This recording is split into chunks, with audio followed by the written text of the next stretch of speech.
Hi, this is Joe again with another video. For the sake of this video, since today I'm doing this video on Friday the 13th, November 13th, 2020, which is on Friday the 13th, what could be more appropriate to do a review of a Friday the 13th movie?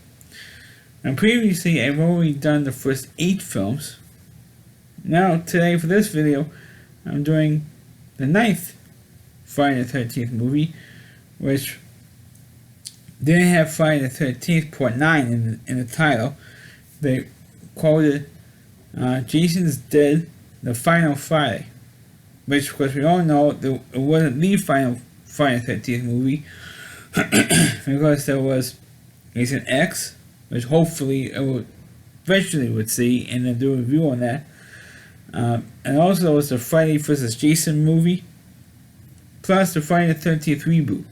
So there were but 3 of the films were featuring Jason Voorhees in it. But for this video, I was focusing on the 9th one, and boy, this movie was a mess from beginning to end. I didn't know what the hell half the stuff was going on in this movie. I mean, it was that bad. I mean, this definitely has to be like the worst one of all the Friday the 13th movies. Say that I've seen all of them, but this one has to be the worst one out of all of them. And thankfully, it's towards the end of the series where people were getting tired of it. Jason's Dead came out. I should mention came out in 1993. And it was at a time when people were sick of the slasher movie genre. I mean, you had not only they had the Friday the 13th, you also had Nightmare on Elm Street, where people were getting tired of that. And people were not quite tired of the Halloween movies yet. At that time, you only had like 3. Not only you had 3, you actually had 5. 5 movies at that time. I think it was, but the second one was about to come out of the Halloween films. So people were getting sick and tired because they're saying the same stupid thing all over again. And this one was not much better.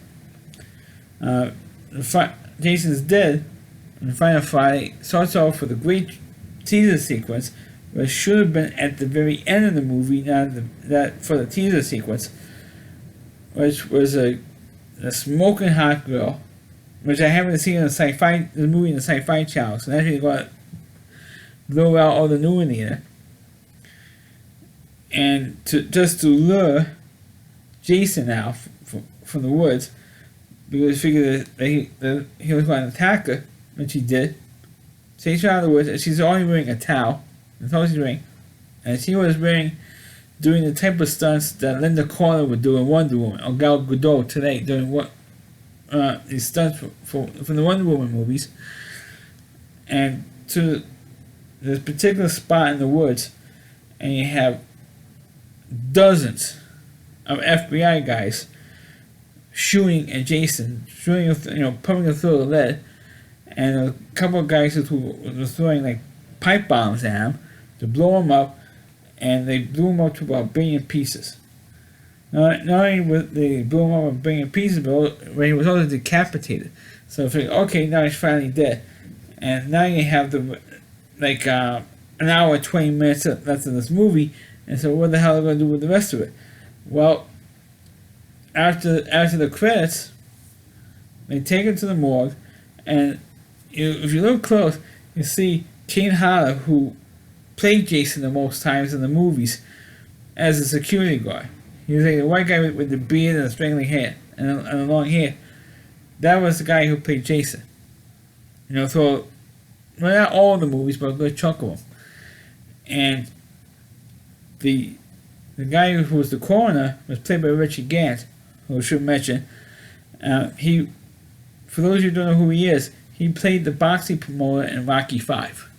The Don King ripoff in the 5th movie of the Rocky series. Anyway, he's doing the autopsy for Jason, and on Jason's remains, whatever remains that are left, and for some reason he gets hypnotized by Jason's beating heart. Even though he's blown up in a billion pieces, his heart was still beating. And as crazy as that is, and he not only does Richard Gant's character he gets hypnotized by this, but he actually eats the heart, which is like the most gross out thing. It's a Italian movie, and this has happened very early on in the film, and then he becomes the next Jason because he ate his body parts. Now he's all of a sudden the spirit of Jason is now in Richard Gant's body, and he starts killing people like Jason. And then the thing was, in this film, the plot is that Jason's essence, all of a sudden, is getting transmitted from person to person, but this worm-like thing that comes out of the mouth into the next victim. So it's like one after the other, gets affected, but as the new Jason, until he finds a body that will match his. And what you don't know in this film is that they're actually relative. They almost do the same thing like they did with the Halloween movies, with Laurie Strode being the long lost sister of Michael Myers. They're doing the same thing in this particular film. Oh, figure since that worked in the Halloween movies, let's do the same bit in Friday the 13th films. So they have two people, or at least three people in this film were related to Jason Voorhees. One of them was Erin Gray, Colonel Wilma Deering from the Buck Rogers television show from 40 years ago. She plays she's like related to Jason Voorhees. I don't know if she was like a sister to Jason or a cousin or a niece, whatever the hell she is. So her character is supposed to be. She's related to Jason, and she has a daughter who has just gave birth recently to a young daughter. So you have three generations of the Voorhees family, and Jason is going to try and kill them, or at least inhabit their bodies, so he can go back to killing people at Crystal Lake. And so he kills Erin Gray, and then he inhabits her body, and you don't want to know where he inhabits her body from, because it's going to be too graphic for this video, for me to describe where he inhabits Erin Gray's body, and then he transforms into Jason. Because for most of the movie, until that moment, and the only time you saw Jason in this movie was in the opening teaser sequence. Through the rest of the movie, you didn't actually see Jason until approximately the last 10 minutes or so of this film. Then you saw Jason again when he inhabits a body of a family member. And that's what happened. And so then you finally see Jason with the hockey mask and the outfit and the whole thing going on killing people. And of course this time the only way that Jason could be killed finally is by another fellow another Voorhees. It means that Erin Gray's daughter in the film was the one supposed to kill Jason by using this particular knife. And so of course, long story short, she does, spoiler for those of you who did not see this movie, she does kill Jason right through the heart, chops his head off, but really kills him with this special knife that she got from this crazy bounty hunter who he himself gets killed by Jason in this film. But he gives the knife to Erin Gray's daughter, and she's the one who kills Jason, and it's the end of Jason finally. So you think that's the end of the Friday the 13th series and Jason, but wait a second, you had his the iconic hockey mask, and it's there, and all of a sudden you see Freddy Krueger's glove and hand coming out of the dirt and grab his face and go down into the dirt, and then you hear Freddy Krueger laughing and grabbing Jason under the dirt.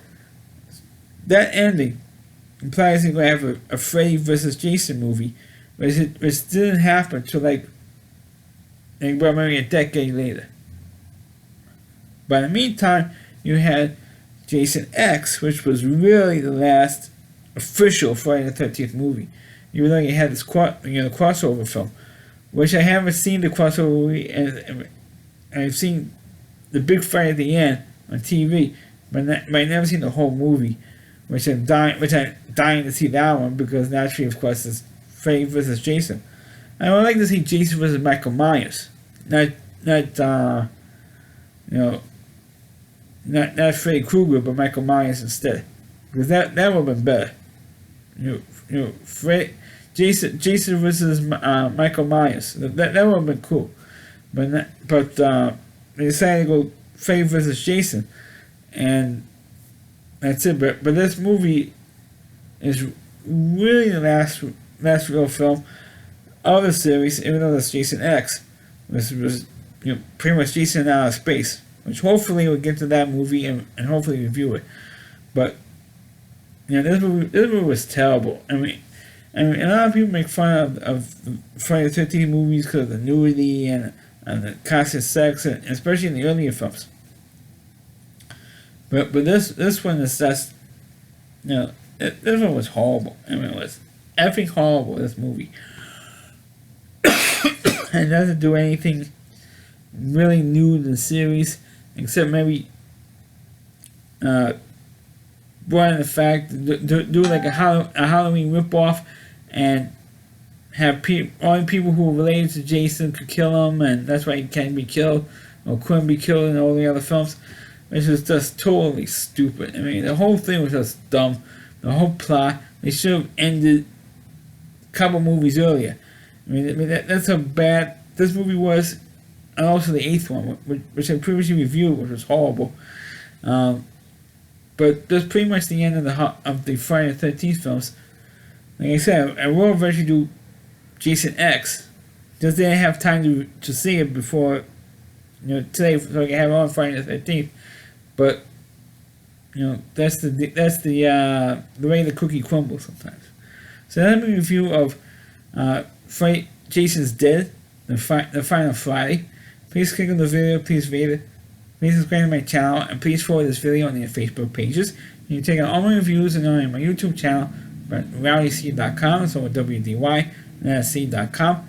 Homepage is Rowdy Reviewer Chris Lee Moore, and please check out all of his videos on his website. That's it. And check out all of his videos on his website. Thanks for watching, and catch you next time.